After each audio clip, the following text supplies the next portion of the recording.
All right. So this next subject is just wild. I'm going to pop this up where I just think that the WNBA, while it is pulling in massive ratings now for obvious reasons, the league is not ready for this. I just at that point now where I've seen enough, and it's like they don't know how to handle what's going on.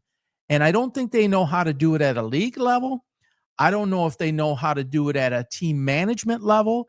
I don't know if they know how to deal with it at a player level. I mean, it is systemic all the way from the top to the bottom. Now, you have the NBA who owns most of the teams. They're happy about this. You have the franchise owners who own it. They're happy about this because eyeballs are coming to the game. But if this doesn't get fixed, and it doesn't get fixed soon, it's going to flip on its head. It's going to do a 180 the other way, and people that came in flocks, and the male audience is there, which is what they're targeting and what they want, and they're using sexuality as at the runways before every game. And I used the word about Sophie Cunningham the other day in a post, scantily clad, dressed, and a guy, he's like, "That's what you came up with?" I go, "I was trying to be politically correct. I was trying to be polite and not be, offensive or rude in any way." Some of these girls are coming in with half clothes, and I get what they're trying to do, but at some point, you're trying to make this the WWE, formerly the WWF. Is that what you're trying to do? Because that space is already taken, and this isn't going to work no matter what you try. I mean, it got so messed up last week that I put a post up and I said, breaking news announcing, the Indiana Fever have signed Ronda Rousey to a 1-year contract. And I put a picture of Ronda Rousey up there all ripped up, and it got like 28,000 views and hundreds of likes. And it was like, that's what this is kind of becoming. And I'm going to show you a couple clips here. And it's like, as I continue to watch this, and I put up a clip the other day, got like 32,000 views and a couple hundred, I think, or maybe 100 comments on YouTube. And it's like, people are like, they're pissed. This is like, and I'll get into the reasons why here in a moment. It's like, we all know the reasons why it's happening, but it's like, I don't think that there's any solution or plan in place to change it. Again, the leagues, the referees, I think racism is involved. Brittany Griner, she could say all she wants about, I don't remember what I said. The whole world has the video. You don't have to be this amazing read the lips interpreter. You said effing white girl. This is ridiculous, effing white girl, or whatever it was. You said effing white girl. And it's like, Caitlin Clark's being targeted. The league knows she's being targeted. This is not new to this year. This happened last year. This is a continuation, and the severity level has gotten worse. And before I get further into that, let me pop up a couple of clips here that is just shocking to me. Now, the first one I'm going to show you is Kelsey Plum, plays for the Los Angeles Sparks, and she's one that dresses literally with half clothes on and has half of her chest, to put it mildly, showing. And again, this is intentional. This is to drive viewership. This is to bring in eyeballs of males. Okay. So you're playing with fire when you do something like this, in my opinion. Number one, I think it's wrong. I think the moral compass is off. You shouldn't have to resort to that, to eyeballs. But the league has not made any money for 27 to 28 years. And these girls are not making a lot of money in the league. And so they're using the platform of the league to build their own personal brand outside of the league through sponsorship and social media clicks and other advertisements and sponsorships with people outside the league. So I understand the reason why. But when somebody asks you for an autograph, and you are a WNBA player, and you're one of the most popular WNBA players, you stop what you're doing and you give the autograph. That's what you signed up for. A lot of people disagree with that. I'm sorry, I don't. This is what you sign up for. Now, you can't sign every autograph, but there was literally like 3 people outside the bus. Again, I'll show it to you in a minute. You can't have an attitude with those people. Your league has been in the toilet for years. 6 teams, folded, 5 relocated. You have 11 now. You have 2 more coming in. And if it wasn't for Caitlin Clark, nobody would care. The expansion wouldn't be happening of 2 teams next year. And they're thinking about further expansion. You would not expand this league if it wasn't for Caitlin Clark, point blank, period.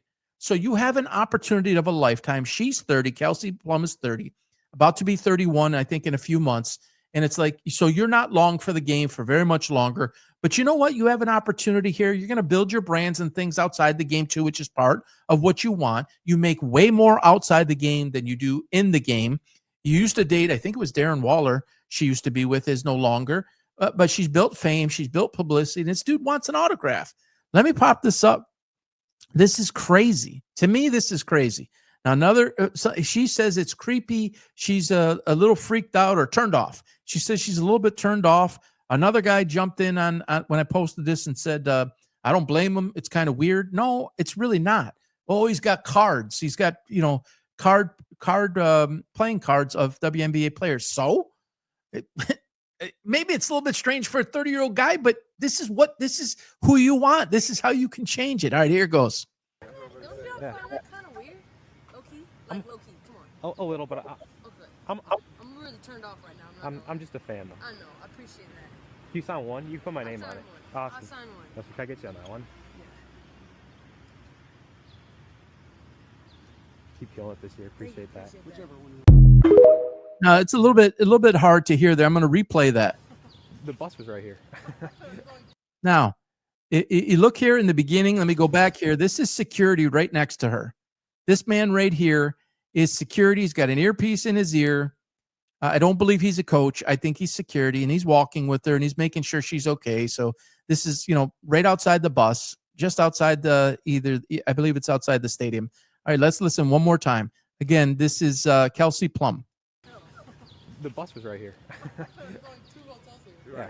Don't y'all find that kind of weird? Low-key? Like low-key, come on. A little, but Okay. I'm really turned off right now. I'm just a fan, though. I know. I appreciate that. You sign one, you put my name on it. One. Awesome. I'll sign one. That's what I get you on that one. Yeah. Keep killing it this year. Appreciate that. Whichever one. So to me, that is that's just really kind of crazy to watch. That I can't quite fathom that a league that has struggled so much and it has an opportunity of a lifetime here to catapult this and try to get it to be sustainable. And she's one of the most popular, most well-known players in the entire WNBA, and she was before Caitlin Clark burst onto the scene. And it's like, you're going to tell a fan he wants an autograph. You're kind of creeped out. I don't get it. But anyways, all right, I'm going to show another clip here of the Royal Rumble that happened last week. I still can't believe it. When I put the clip up and I said I still can't believe it, it was like 28,000, 29,000, no more than that. It was 33,000, I think.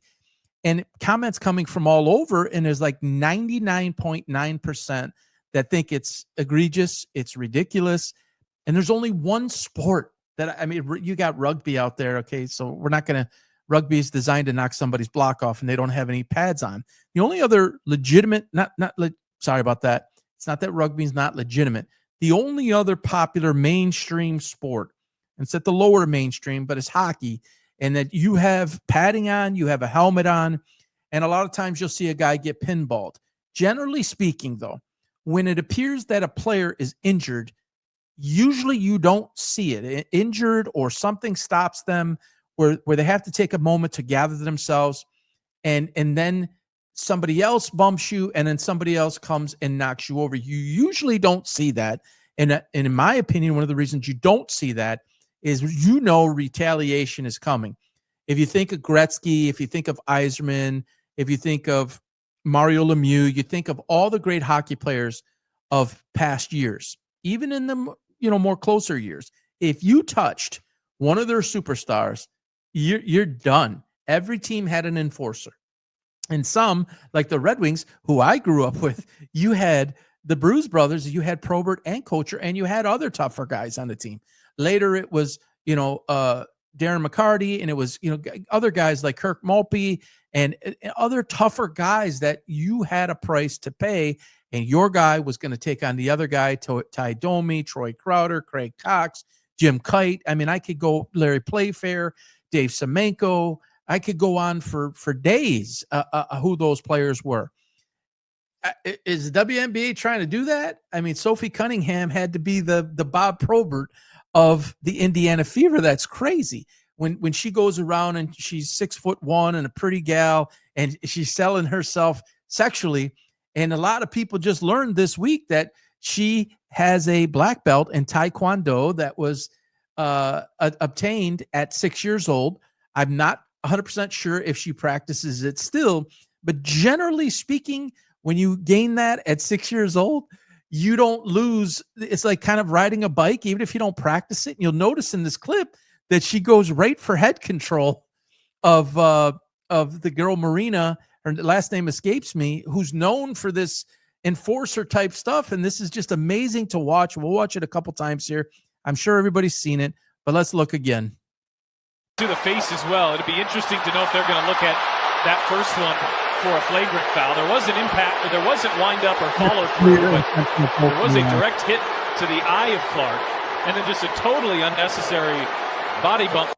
Is mind-boggling. All right, so let's watch this again.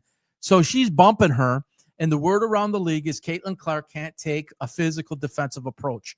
And there are a lot of basketball, which is my background. There's a lot of players who are extremely skilled offensively that they don't like it when the other team is physical. There's reasons for that. It can take you out of flow. It takes you out of rhythm. It takes you off your spot. It's no different than a quarterback. There's a lot of defensive players, schemes, coaches that try to intentionally beat up the quarterback more. You play a game with their head, you get them off of their game, and it affects performance. So that's what's happening here. And not this game, but the last game, the coach came out from the other team in a press conference and says, "Oh, tell us about this game, yada, yada." And she says, "Oh, yeah, we know she doesn't like physical contact." So she's a marked person because of her fame and popularity. And in my opinion, and I have videos up where I've talked about this, she is not only disliked because of the way she burst on the scene in now year 2, has acquired all of the fame. There's some people that don't believe she's deserving of it because she hasn't earned it. She hasn't stayed in the league long enough. People say, what about me? Why her and not me? Look what I've done. I have a body of work. The way, what I think it is, all those things, but it is the way that she carries herself with all of this fame. It's really, really, really hard to do. It's almost squeaky clean. And I don't think people like that. I think they're trying to bait her and take her off of it, which is kind of crazy. The dynamic of that, it's like she is bringing the eyeballs to help you all. Now, most of the women in the WNBA believe that they don't make enough money. And some are saying that they don't make money like the men's league makes. The men's league is profitable and is bringing in, and I'll talk about this in a minute, the revenue for the Los Angeles Lakers last year was $522 million. Okay, $522 million. The WNBA game, the girls' game, doesn't generate that type of money. Hence the reason you can't pay them that amount of money. There's no owner of any team, of any franchise, that is losing money already before the first game ever is losing money, is going to pay more money to lose more money. It just doesn't equate. It doesn't make sense. It's illogical. It doesn't work. So they have her as a marked person. We could debate the reasons why, but yeah, somebody said the other day, I think it was Nick Wright said, this is brilliant by the NBA and this is going to work. And it is for now. No question about it. It is for now.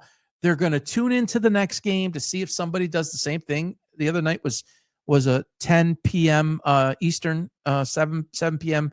Pacific time, because they played on the West Coast, and I do believe they're playing again on the West Coast. They're on a little bit of a swing here, but the eyeballs will be there, and they're going to watch what the next team does. They're going to watch how she responds. They're going to watch what Sophie Cunningham does, because this has brought even new fame and popularity to her. All right, so let's see here. Clearly, that's a foul.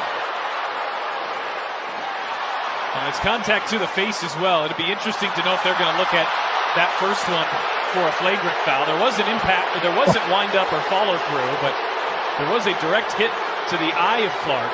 And then And then I don't have the clip here, but this Marina Mabry girl who comes in and pushes her, she's caught later on. It was a direct hit on the sidelines. That's her hitting her, and someone throws her a water bottle and must say something, and she says, "I don't give an F."